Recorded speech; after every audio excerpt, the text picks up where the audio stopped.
Welcome to Texas Motor Speedway. It's the Lone Star State. Time for the O'Reilly Auto Parts 500. After about an hour delay of rain, we are finally ready. The cars are taken out of the tarps, and they are ready for 500 grueling miles at Texas Motor Speedway, where there are no limits. Let's take a look at some of the drivers to watch for this afternoon's race. Kevin Harvick on the pole for today's race. He's been close all season, second at Phoenix, second at Atlanta. He's now the best car again for the third time this year. Can the 4 car finally see victory lane? He was in a hole last year before he finally got to victory lane. Can he do it today?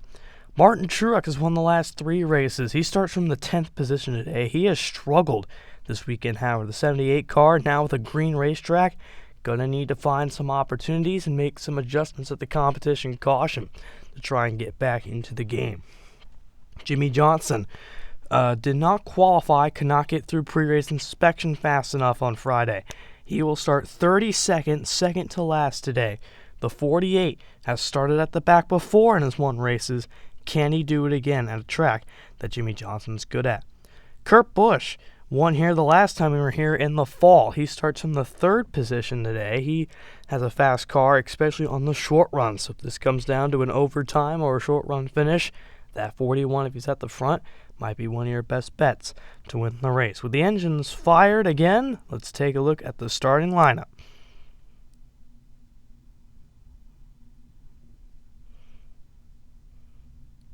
In row 1, it's Kevin Harvick next to the 11 of Denny Hamlin. In row 2, it's Kurt Busch next to Brad Keselowski. Kyle Busch and Ryan Blaney make up row 3, and in row 4, it's Chase Elliott from Dawsonville, Georgia, and Clint Boyer from Newport, Kansas. Row 5, Eric Almirola and Martin Truex Jr. In row 6, Joey Logano next to the Rocket Man Ryan Newman. Row 7, Kyle Larson next to Ricky Stenhouse Jr., and then row 8, Eric Jones next to Casey Kane. Row 9, Ryan Blaney next to Jamie McMurray. And in row 10, it's Bowman the Showman next to the Bane Train. Row 11, Austin Dillon and David Reagan. And in row 12, Michael McDowell and William Byron. Behind them, it's A.J. Allmendinger and Chris Buescher. Then it's Daniel Suarez and Ty Dillon. Then in row 16, it is Greg Gaulding and Jimmy Johnson, and rounding out the field today, it's Matt DiBenedetto, who also missed qualifying. Race facts: 334 laps, 501 miles, stage 1 and 2 each, 85 laps, stage 3, 264, and then pit window is 48 to 56 laps. It's slick, so that grip level's a 1. Green flag underway in the Lone Star State. Competition caution on lap 35.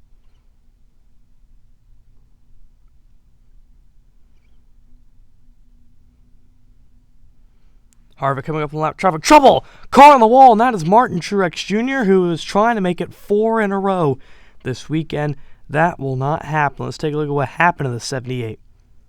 Looks like a right front tire going out. A long run, and man, that was a big hit for Martin Truex, and that will certainly in his day, and that will probably give up the points lead for Martin Truex Jr. Despite 3 wins, not a lot of stage wins or stage points for the 78 team.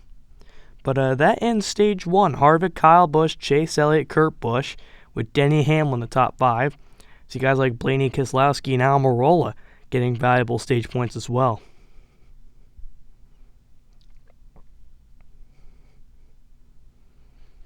Busch trying to hunt down Elliott, trouble, and that is Bowman off turn 4. But he avoids contact, and let's take a look what happened to the 88 Nationwide Chevy. This looks like he got a bobble there off turn 4 and could not save it. Very slick for the rain, but some grip has been added due to some of the long green flag runs, but still very slick. You see Alex Swin get out of the groove for just a little bit, and the car got away and stepped around. He will continue, though.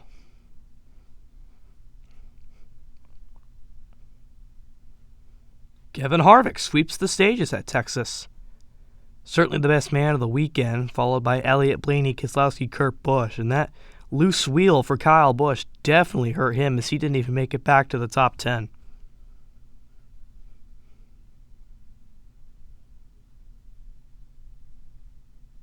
Harvick is picking up and putting him down. We have trouble. A hard impact into the turd 3 wall for Ricky Stenhouse Jr. in the Sonny D Ford. So look what happened to him. Looks like, yeah, just a right front tire. And look how hard he hits. That safer barrier flexing right there as it jets the car back out. Vicious hit for the 17. And that will certainly end his day. He was doing really well in the points. He was about 11th or 12th. But this will certainly hurt him.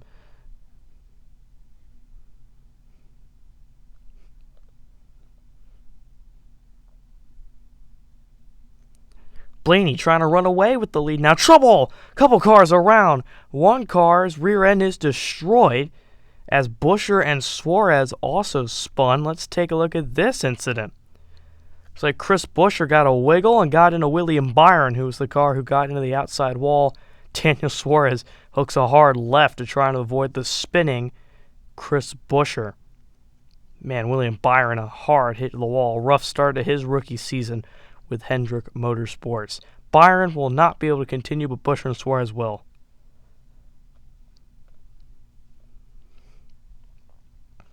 Kevin Harvick sweeps it at Texas.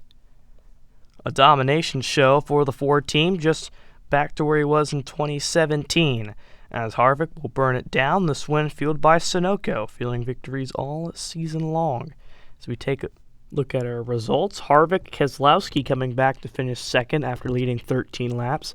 Hamlin, Elliott, Kyle Busch, the top 5. Only 13 cars in the lead lap. That long green flag run with that pit sequence really put some guys a lap down. Casey Kane able to rebound after his speeding penalty. Here are the guys that were multiple laps down in this race. And then the DNFs on the next page, guys like Byron Stenhouse and the big one, Martin Truex Jr., who did not finish this race and did not get a lot of points. Speaking of those points, Kevin Harvick has the new points lead over Truex and Logano, who are locked in. Kyle Busch, the highest guy in the points that doesn't have a win.